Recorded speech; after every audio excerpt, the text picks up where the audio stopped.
आज का हमारा टॉपिक है यूनिटरी मेथड। इसको हिंदी में एकिक नियम भी कहते हैं। यूनिटरी शब्द यूनिट से बना है, जिसका मतलब होता है एक। मतलब मैथ की ये वह ब्रांच है जिसमें हम एक वस्तु का पहले दाम निकाल लेते हैं, एक ऑब्जेक्ट का पहले दाम निकाल लेते हैं, फिर जितने का हमसे पूछा गया है उतने का हम दाम निकाल लेते हैं, प्राइस निकाल लेते हैं। ठीक है। जैसे आज का जो हमारा क्वेश्चन है वो है कॉस्ट ऑफ 12 बनाना इज ₹35। मतलब 12 किलो का दाम 35 रुपए है। तो what is the cost of 3 बनाना। तो 3 किलो का दाम क्या होगा। इस टाइप के जो प्रश्न होते हैं उनको हल करने का सबसे सिंपल तरीका, बहुत बढ़िया तरीका ये होता है कि जो हमको दिया गया है क्वेश्चन में, सबसे पहले उसको आप लिख लीजिए। क्या दिया गया है? 12 बनाना का कॉस्ट आपको दिया गया है, मतलब 12 किलो का दाम दिया गया है। तो सबसे पहले आप 12 किलो का दाम लिख लीजिए। ज्यादा परेशान होने की आपको जरूरत नहीं है, क्वेश्चन से ही स्टेटमेंट बन जाता है। यूनिटरी मेथड में अगर स्टेटमेंट आप नहीं लिखेंगे तो आपका सॉल्यूशन गलत माना जाएगा। इसलिए स्टेटमेंट लिखना बहुत जरूरी है। अक्सर आपको प्रॉब्लम होती है कि सर स्टेटमेंट कैसे लिखें, स्टेटमेंट हमको लिखने नहीं आता है। तो मैं आपको सिंपल सा तरीका बता रहा हूँ। क्वेश्चन को ध्यान से अगर देखिए तो उसमें ही स्टेटमेंट लिखा हुआ है। क्या है? Cost of 12 banana equal to ₹35। ये स्टेटमेंट आपका पहला स्टेटमेंट हो गया। अब आप क्या करेंगे? एक बनाना का कॉस्ट निकाल लीजिए। Okay. So cost of 1 banana equal to 35/12।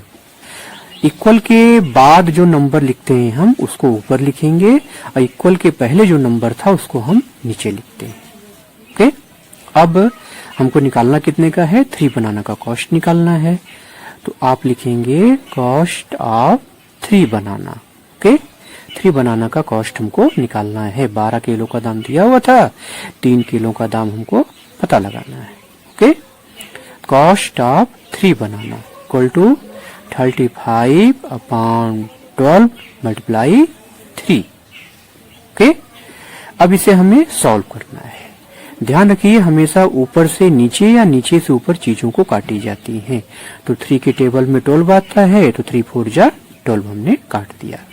अब हमारे पास क्या बचा? 35/4। चलिए 35 को 4 से डिवाइड कर लेते हैं। 4 का टेबल आपको आता ही होगा। कितना होगा? 4 8 जा 32। माइनस कर दीजिए, कितना बचेगा आपके पास? 5 - 2 3 बचा। ओके। अब 3 4 से कम है, डिवाइड होगा नहीं, इसलिए क्या करेंगे? ऊपर हम एक डेसिमल लगाएंगे, डेसिमल लगा के बगल में 0 बढ़ाएंगे तो 30 हो गया। अब हम 7 टाइम ले जाएंगे। 4 7 जा 28। माइनस कर दीजिए इसको, कितना बचा? 2 बचा। डेसिमल आप बढ़ा चुके हैं इसलिए आप 0 बगल में बढ़ा सकते हैं, तो 0 बढ़ा दीजिए, 20 हो गया। 4 5 जा 20। इस तरह से ये आपका डिवाइड हो गया, डिवीजन हो गया। क्या आया? ₹8.75। मतलब 3 किलो का दाम है ₹8.75। ₹8.75 ओनली। ओके। चलिए आंसर लिख लीजिए। Cost of 3 banana equal to ₹8.75। Point के बाद जो नंबर होता है उससे हमें पूरा नहीं पढ़ना चाहिए, उसको हम पार्ट पार्ट में पढ़ते हैं। मेरे ख्याल से आपको बात समझ में आ गई होगी। अगर आपके मन में कोई क्वेश्चन हो, कोई सवाल हो तो कमेंट बॉक्स में लिख करके जरूर बताएं। मैं उसका समाधान देने का प्रयास करूंगा।